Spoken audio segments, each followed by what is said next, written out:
ಸಿಂಹ ರಾಶಿ 2026 8 ತಿಂಗಳಿಗಾಗಿ ಇಲ್ಲಿಂದಲೇ ಶುರುವಾಗಲಿದೆ ಕೇತುವಿನ ಪವಾಡ. ನಿಮ್ಮ ಹಣೆಬರಹ ಬದಲಾಗುವುದು ಗ್ಯಾರಂಟಿ. ನಮಸ್ಕಾರ ಪ್ರಿಯ ವೀಕ್ಷಕರೇ, ನಮ್ಮ ಯೂಟ್ಯೂಬ್ ಚಾನೆಲ್ಗೆ ನಿಮಗೆಲ್ಲರಿಗೂ ಸುಸ್ವಾಗತ. ನೀವು ಸಿಂಹ ರಾಶಿಯವರಾಗಿದ್ದರೆ ಇಂದಿನ ಈ ಕಾರ್ಯಕ್ರಮ ನಿಮ್ಮ ಜೀವನದ ಅತ್ಯಂತ ಮಹತ್ವದ ತಿರುವು ನೀಡಬಲ್ಲ ಕಾರ್ಯಕ್ರಮವಾಗಲಿದೆ. ಕಳೆದ 1.5 ವರ್ಷಗಳಿಂದ ನೀವು ಅನುಭವಿಸುತ್ತಿರುವ ಕಷ್ಟಗಳು, ತಪ್ಪು ನಿರ್ಧಾರಗಳು ಮತ್ತು ಮಾನಸಿಕ ಒತ್ತಡಕ್ಕೆ ಈಗ ಮುಕ್ತಿ ಸಿಗುವ ಕಾಲ ಬಂದಿದೆ. ಮಾರ್ಚ್ 29, 2026 ರಿಂದ ಮುಂದಿನ 8 ತಿಂಗಳುಗಳ ಕಾಲ ಕೇತು ಮಹಾರಾಜರು ನಿಮ್ಮ ಪಾಲಿಗೆ ಹೇಗೆ ಕರುಣಾಮಯಿ ಆಗಲಿದ್ದಾರೆ ಎಂಬುದನ್ನು ನಾವು ಇವತ್ತು ಸವಿಸ್ತಾರವಾಗಿ ತಿಳಿಯೋಣ. ವಿಡಿಯೋ ಪ್ರಾರಂಭಿಸುವುದಕ್ಕೂ ಮುನ್ನ ಎಂದಿನಂತೆ ನಮ್ಮ ವಿನಂತಿ ಎಂದರೆ, ನೀವಿನ್ನೂ ನಮ್ಮ ಚಾನೆಲ್ ಸಬ್ಸ್ಕ್ರೈಬ್ ಮಾಡಿಲ್ಲವೆಂದರೆ ಈ ಕೂಡಲೇ ನಮ್ಮ ಚಾನೆಲ್ ಅನ್ನು ಸಬ್ಸ್ಕ್ರೈಬ್ ಮಾಡಿ. ಜೊತೆಗೆ ನಮ್ಮೆಲ್ಲ ವಿಡಿಯೋಗಳ ನಿರಂತರ ಅಪ್ಡೇಟ್ಸ್ಗಳಿಗಾಗಿ ತಪ್ಪದೇ ಪಕ್ಕದ ಬೆಲ್ ಐಕಾನ್ ಬಟನ್ ಕೂಡ ಕ್ಲಿಕ್ ಮಾಡಿ. ನಿಮ್ಮ ಜೀವನದಲ್ಲಿಯೂ ಏನಾದರೂ ಸಮಸ್ಯೆಗಳು ಬಾಧಿಸುತ್ತಲಿದ್ದರೆ ಈ ಕೂಡಲೇ ಸ್ಕ್ರೀನ್ ಮೇಲೆ ಕಾಣ್ತಿರುವ ನಮ್ಮ ಗುರೂಜಿ ನಂಬರ್ಗೆ ಕರೆ ಮಾಡಿ ಶೀಘ್ರವೇ ಶಾಶ್ವತ ಪರಿಹಾರ ಕಂಡುಕೊಳ್ಳಿ. ಕಳೆದ 1.5 ವರ್ಷದ ಕಹಿ ನೆನಪುಗಳು. ಹೌದು, ಕಳೆದ 1.5 ವರ್ಷದಿಂದ ಸಿಂಹ ರಾಶಿಯವರು ಶನಿಯ ದಯ್ಯ ಪ್ರಭಾವದಲ್ಲಿದ್ದೀರಿ. ಮೇಲಾಗಿ ಕೇತು ನಿಮ್ಮ ಲಗ್ನಕ್ಕೆ ಬಂದಾಗಿನಿಂದ ನಿಮ್ಮ ಜೀವನದಲ್ಲಿ ದೊಡ್ಡ ಮಟ್ಟದ ಏರುಪೇರು ಉಂಟಾಗಿದೆ. ಯಾವುದೋ ಯೋಜನೆ ರೂಪಿಸಿದರೂ ಅದು ಇನ್ನೇನೋ ಆಗುತ್ತಿದೆ. ನಿರ್ಧಾರಗಳು ಪದೇ ಪದೇ ತಪ್ಪಾಗುತ್ತಿವೆ. ಸಿಂಹದಂತೆ ಗರ್ಜಿಸುತ್ತಿದ್ದ ನಿಮ್ಮ ವ್ಯಕ್ತಿತ್ವದಲ್ಲಿ ಈಗ ಒಂದು ರೀತಿಯ ಸ್ವಯಂ ಸಂದೇಹ ಕಾಡುತ್ತಿದೆ. ಆರ್ಥಿಕವಾಗಿ ಷೇರು ಮಾರುಕಟ್ಟೆಯಲ್ಲಿ ಅಥವಾ ಉದ್ಯೋಗದಲ್ಲಿ ದೊಡ್ಡ ನಷ್ಟಗಳನ್ನು ನೀವು ಕಂಡಿರಬಹುದು. ಆರೋಗ್ಯದ ದೃಷ್ಟಿಯಿಂದಲೂ ನಿಶಕ್ತಿ ಮತ್ತು ಹೊಟ್ಟೆಗೆ ಸಂಬಂಧಿಸಿದ ಸಮಸ್ಯೆಗಳು ನಿಮ್ಮನ್ನು ಕಾಡುತ್ತಿವೆ. ಅದೃಷ್ಟ ಎಂಬುದು ನಿಮ್ಮ ಕೈ ಬಿಟ್ಟಿದೆಯೇನೋ ಎಂಬ ಭಾವನೆ ನಿಮಗಿರಬಹುದು. ಆದರೀಗ ಪರಿಸ್ಥಿತಿ ಸಕಾರಾತ್ಮಕವಾಗಿ ಬದಲಾಗಲಿದೆ. ಮಾರ್ಚ್ 29ರ ಮಹಾ ಬದಲಾವಣೆ. ಆದರೆ ವೀಕ್ಷಕರೇ, ಮಾರ್ಚ್ 29, 2026 ರಿಂದ ಕೇತು ಮಹಾರಾಜರು ಬರೋಬ್ಬರಿ 18 ವರ್ಷಗಳ ನಂತರ ತಮ್ಮದೇ ಆದ ಮಗ ನಕ್ಷತ್ರಕ್ಕೆ ಪ್ರವೇಶಿಸುತ್ತಿದ್ದಾರೆ. ಕೇತು ಮತ್ತು ರಾಹುಗೆ ಸ್ವಂತ ಮನೆಯಿಲ್ಲದ ಕಾರಣ ಅವರು ನಕ್ಷತ್ರದ ಆಧಾರದ ಮೇಲೆ ಫಲ ನೀಡುತ್ತಾರೆ.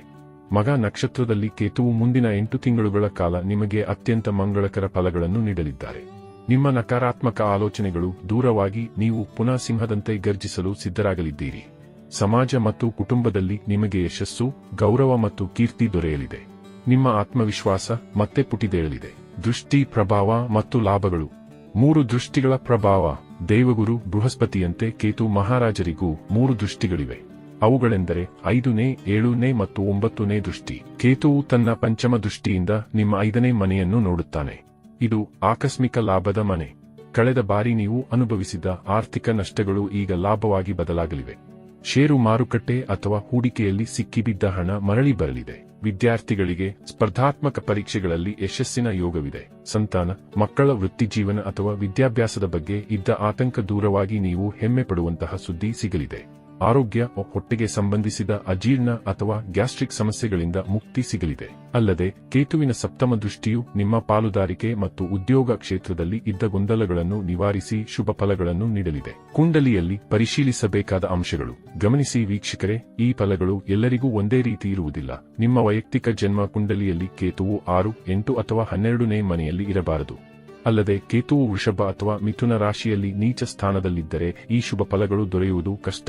ಒಂದು ವೇಳೆ ನಿಮ್ಮ ಕುಂಡಲಿಯಲ್ಲಿ ಕೇತು ಉತ್ತಮ ಸ್ಥಾನದಲ್ಲಿದ್ದರೆ ಮಾರ್ಚ್ 29 ರಿಂದ ನಿಮ್ಮ ಭಾಗ್ಯೋದಯ ಖಚಿತ.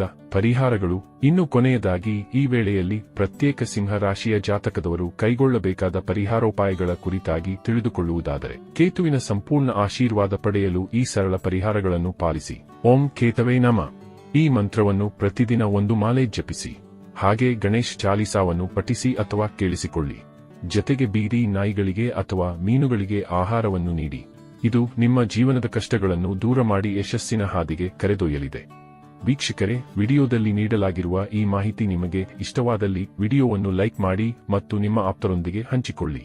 ಹಾಗೆ ನಮ್ಮ ಚಾನೆಲ್ ಅನ್ನು ಸಬ್ಸ್ಕ್ರೈಬ್ ಮಾಡುವುದರೊಂದಿಗೆ ತಪ್ಪದೇ ಪಕ್ಕದಲ್ಲಿರುವ ಬೆಲ್ ಐಕಾನ್ ಬಟನ್ ಕೂಡ ಕ್ಲಿಕ್ ಮಾಡಿ. ಧನ್ಯವಾದಗಳು. ನಮಸ್ಕಾರ.